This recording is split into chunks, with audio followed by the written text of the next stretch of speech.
ലോക്സഭാ തെരഞ്ഞെടുപ്പിന് മണിക്കൂറുകൾ മാത്രം ശേഷിക്കെ തെരഞ്ഞെടുപ്പ് രംഗത്ത് സജീവമാവുകയാണ് മലപ്പുറത്തെ യു.ഡി.എഫ് സ്ഥാനാർത്ഥി ഇ.ടി. മുഹമ്മദ് ബഷീർ. അദ്ദേഹം നമ്മളോടൊപ്പം ചേരുക. എന്താണ് അവസാന ഘട്ടത്തെ ഒരു വിലയിരുത്തൽ? അവസാനത്തെ ഘട്ട വിലയിരുത്തൽ എന്ന് പറഞ്ഞാൽ ഞങ്ങൾക്ക് വളരെ നല്ല പ്രതീക്ഷയുണ്ട്. കാരണം എന്താ വെച്ചാൽ ഞങ്ങൾ എല്ലാ കാര്യങ്ങളും കൃത്യമായിട്ട് അസസ് ചെയ്ത് പോരുന്നവരാണ്. ബോട്ടം ലെവലിൽ നിന്നുള്ള ഫീഡ്ബാക്ക്, ഈ യാത്രയിൽ നിന്നും കിട്ടുന്ന അനുഭവങ്ങൾ എല്ലാം കൃത്യമായിട്ട് എടുത്തു നോക്കുന്ന സമയത്ത് ഞങ്ങൾ എത്തിച്ചേർന്ന സുചിന്തിതമായൊരു കാഴ്ചപ്പാടെന്ന് പറയുന്നത് ഈ പ്രാവശ്യത്തെ പെർഫോമൻസ്, ഈ ഇവിടുത്തെ യു.ഡി.എഫിൻ്റെ പെർഫോമൻസ് ബെസ്റ്റ് പെർഫോമൻസ് ആയിരിക്കും.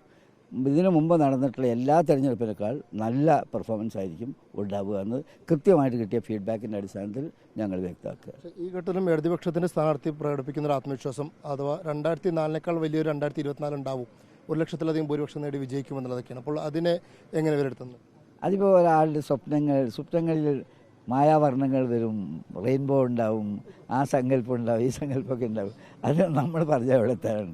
ഒരാൾ വലിയ സ്വപ്നങ്ങൾ നെയ്തെടുത്ത് ജീവിക്കുന്നെങ്കിൽ അവരങ്ങനെ നടക്കട്ടെ എന്നല്ലാതെ അവർക്ക് മറ്റൊന്നും അവരോട് പറഞ്ഞിട്ട് കാര്യം. മലപ്പുറം മണ്ഡലത്തിൽ ലീഗിന് അനുകൂലമാകാൻ പോകുന്ന കാര്യം ലീഗിനെന്നല്ലെന്നേ, ലീഗിൻ്റെ പൊളിറ്റിക്സ് മാത്രമല്ല, മലപ്പുറം മണ്ഡലം എന്ന് മാത്രമല്ല, കേരളമാകെ ഇന്ത്യയാകെ ചർച്ച ചെയ്യപ്പെടുന്ന സംഗതിയാണ് നരേന്ദ്രമോദി ഗവൺമെൻറ്റിൻ്റെ പാളിച്ചകൾ. രാജ്യത്തെ അത് കൊണ്ടുപോയി എത്തിച്ച സ്ഥിതി, രാജ്യത്തിൻ്റെ സാമ്പത്തിക സ്ഥിതി, ജനാധിപത്യ മതേതര സംഗതികൾ, ഇതൊക്കെ വരുത്തിയിട്ടുള്ള വലിയ തോതിലുള്ള വീഴ്ച. ആ വീഴ്ചയിൽ ഇന്ത്യയിലെ ജനങ്ങൾ വളരെ ക്ഷുഭിതരാണ്. അതിൻ്റെ കൂടെ കേരളത്തിലെ സംഗതി എടുത്തു നോക്കിയാലും കേരളത്തിലെ ഗവൺമെൻറ് സൃഷ്ടിച്ച ഒരുപാട് സംഗതിയുണ്ട്. പെൻഷനുകൾ നിർത്തലാക്കിയത്, മറ്റ് ആനുകൂല്യങ്ങൾ, ഫൈനാൻഷ്യൽ ക്രൈസിസ്, ഇതുപോലുള്ള ഒരുപാട് സംഗതികളുണ്ട്. ഇതെല്ലാം വെച്ച് നോക്കുന്ന സമയത്ത് അവരെല്ലാം തന്നെ അവർക്കെതിരായിട്ടുള്ള വോട്ടുകളായിട്ട് ഉരുത്തിരിഞ്ഞ് വരും എന്ന കാര്യത്തിൽ യാതൊരു സംശയമില്ല. അനുഭവങ്ങളാണല്ലോ എൻ്റെ ഏറ്റവും വലിയ അധ്യാപനം. അപ്പോൾ അത് വെച്ച് നോക്കും. പ്രധാനമന്ത്രി അടക്കമുള്ള പല ആളുകളുടെയും വിദ്വേഷ പ്രസ്താവനകൾ വന്നിട്ട് ഇത്രയും മണിക്കൂറുകളായിട്ട് പോലും അതിൽ ഒരു നടപടിയും ഇതുവരെ ഇലക്ഷൻ കമ്മീഷൻ അതൊന്നും ഉണ്ടായിട്ടില്ല. അത് എന്താണ് അതിലെ ഒരു ഇലക്ഷൻ കമ്മീഷൻ ആക്ട് ചെയ്യേണ്ടതാണ്. തെരഞ്ഞെടുപ്പിൻ്റെ വേളയിൽ പ്രത്യേകിച്ചും ഇങ്ങനെയുള്ള പ്രകോപനപരമായിട്ടുള്ള ഭരണഘടനാ ലംഘനമൊക്കെ നടത്തുന്ന സമയത്ത് അവർ ഇടപെട്ടതായിരുന്നു. അവരിടപെട്ടില്ല. ഈ ഹെയ്റ്റ് പൊളിറ്റിക്സ് പക്ഷേ ഈ എൻ.ഡി.എക്ക് ഏതെങ്കിലും വിധത്തിൽ ഗുണം ചെയ്യും ദേശീയ തലത്തിൽ? ഹെയ്റ്റ് പോളിറ്റിക്സ് ഒരിക്കലും ഗുണം ചെയ്യില്ല. അതാണ് ഞങ്ങൾ പറയുന്നത്. അതായത് ഈ ഹെയ്റ്റ് പോളിറ്റിക്സൊക്കെ കുറേ പ്രയോജനം ചെയ്തിട്ട് നരേന്ദ്രമോദിയുടെ ആവനാഴിയിലെ മുഴുവൻ അസ്ത്രങ്ങളും ഇതിനകം പ്രയോഗിച്ചിട്ടുണ്ട്. അത് ക്ലൈമാക്സിലുണ്ടായിരുന്നു. ഇപ്പോൾ ആൻറ്റി ക്ലൈമാക്സാണ്. ഓരോ ദിവസവും നരേന്ദ്രമോദിയുടെ ഗ്രാഫ്, ബി.ജെ.പിയുടെ ഗ്രാഫ് താഴോട്ട് പോവുകയാണ്.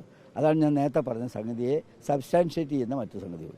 ഈ അവസാന ഒരു മണ്ഡലത്തിലേക്ക് വരണം. ഇപ്പോൾ മലപ്പുറത്തും പൊന്നാനിയിലേക്ക് സമൂഹ മാധ്യമങ്ങൾക്ക് വലിയ ചർച്ച സമസ്ത ലീഗ് വിഷയങ്ങൾ തന്നെയാണ്. എന്തെന്ന് അത് ഏതെങ്കിലും വിധത്തിൽ ബാധിക്കും? എന്താ അങ്ങനെയുള്ള വിഷയം ഒന്നുമില്ലെന്നേ.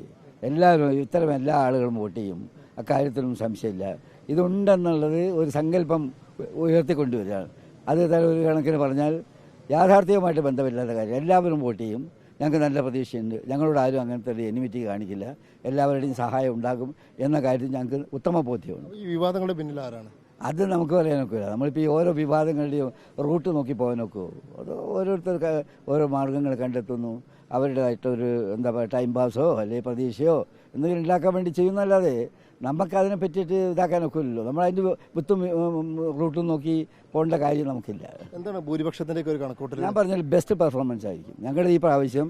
ബെസ്റ്റ് പെർഫോമൻസ് എന്ന് പറഞ്ഞാൽ ഇതിനകം വന്ന എല്ലാ ഫലങ്ങളെക്കാളും മികച്ച പ്രകടനമായിരിക്കും ഞങ്ങളുടെ. ലാസ്റ്റ് കുഞ്ഞാൽക്കുട്ടി മത്സരിച്ചപ്പോൾ 2,60,000-ഓളം വോട്ടിന് മലപ്പുറത്ത് ലീഗിൽ ജയിച്ചിരുന്നു. അതിനെ മറികടക്കുന്ന ഒരു ഭൂരിപക്ഷം അതല്ല. അത് നമ്മുടെ പ്രതീക്ഷ അത് തന്നെയാണ്. നമ്മുടെ പ്രതീക്ഷ ബെസ്റ്റ് പെർഫോമൻസ് എന്ന് പറഞ്ഞാൽ കഴിഞ്ഞ കാലത്ത് കിട്ടിയ റിസൾട്ടിനേക്കാളും ഏറ്റവും മെച്ചപ്പെട്ട റിസൾട്ട് വർത്തമാനകാല ഇന്ത്യൻ രാഷ്ട്രീയം, വർത്തമാനകാലത്തെ കേരള രാഷ്ട്രീയം കൂട്ടി നോക്കുകയാണെങ്കിൽ ആ നിലയിലുള്ള ഒരു മികച്ച പ്രകടനം ഞങ്ങൾക്ക് കാഴ്ചവെക്കാൻ പറ്റുമെന്ന് തന്നെ ഞങ്ങളുടെ വിചാരം. പത്രങ്ങളോട് പ്രത്യേകം എന്തായാലും മലപ്പുറത്ത് വലിയ വിജയപ്രതീക്ഷയിലാണ്. വലിയ ഭൂരിപക്ഷം, ചരിത്രത്തിൽ തന്നെ ഏറ്റവും വലിയ ഭൂരിപക്ഷം നേടുമെന്നുള്ള പ്രതീക്ഷയോടെ പ്രചാരണ രംഗത്ത് ഇപ്പോഴും സജീവമാവുകയാണ് മലപ്പുറത്തെ യു.ഡി.എഫ് സ്ഥാനാർത്ഥി ഇ.ടി. മുഹമ്മദ് ബഷീർ. വീഡിയോ ജേർണലിസ്റ്റ് ഉണ്ണി തുമ്പൂരൊപ്പം റിപ്പോർട്ടർ അഷ്കർ അലി കരിമ്പ. റിപ്പോർട്ടർ മലപ്പുറം.